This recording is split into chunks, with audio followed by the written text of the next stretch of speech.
Action.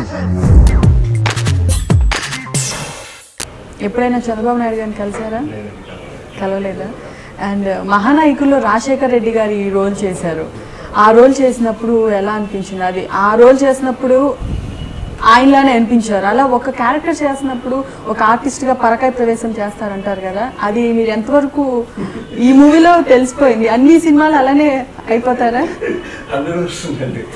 అలా అలా అయ్యాను కాబట్టి ఇవాళ అందరూ ప్రేక్షకులందరూ కూడా ఈ అబ్బాయి బాగా చేశాడు అనే ఒక రికగ్నైజేషన్ మీడియాలో కానీ లేకపోతే సినిమా ఇండస్ట్రీలో కానీ ఒక గుర్తింపు నాకు తీసుకురావడానికి నాకు ఆర్జీవి గారి కాంపౌండ్లో దొరికిన క్యారెక్టర్స్ కానీ లేకపోతే కథానాయకులు మహానాయకులు కృష్ణ గారు బాలకృష్ణ గారు ఇచ్చిన ఆపర్చునిటీస్ కానీ అంటే బాగా చేస్తారు. వంగవీటిలో నేను వంగవీటిలో చేసేటప్పుడు కూడా ఇలాగే హార్డ్ వర్క్ నేను ఎప్పుడు నాకు క్యారెక్టర్ ఇచ్చారు అంటే రెగ్యులర్ క్యారెక్టర్ వేరండి, ఇవి ఆల్రెడీ ఉన్న క్యారెక్టర్స్ లైవ్లో ఉన్న క్యారెక్టర్స్ వీటికి ఒక స్కేల్ ఉంటుంది యాక్టింగ్లో.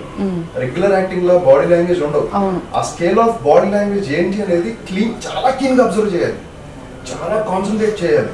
ఎవ్రీథింగ్ మాట్లాడే మాట ఆ స్థాయి ఎంతవరకు ఉంటుంది, అసలు ఆ మాట ఆ రేంజ్ ఎంతవరకు ఉంది, ఏంటి ఆ చూడాల్సిన అవసరం ఎందుకు వచ్చింది, ఇలా ఇంటర్నల్గా చాలా స్టడీ చేయాల్సి వస్తుంది, చాలా ఎక్కువ టైం స్పెండ్ చేయాల్సి వస్తుంది.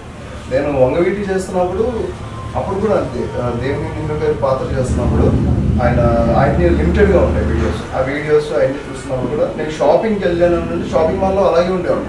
షాపింగ్ మాల్లో అలా కూర్చోవాలంటే ఆయన ఇలా మాట్లాడతారు, బాడీ లాంగ్వేజ్ ఇలా ఉంటుంది. అవును, మనం దారిలో వెళ్తూ ఉంటాం, ఒక ముళ్ళు కంప అడ్డొస్తుంది, అడ్డొచ్చినప్పుడు తీసి పక్కన పడేసి మనం వెళ్తాం.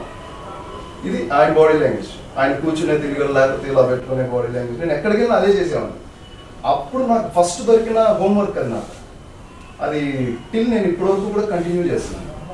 అది బేసిక్ నాకు ఎంటైర్ మై 13 years కెరియర్లో నాకు దొరికిన మంచి బేసిక్ స్టెప్.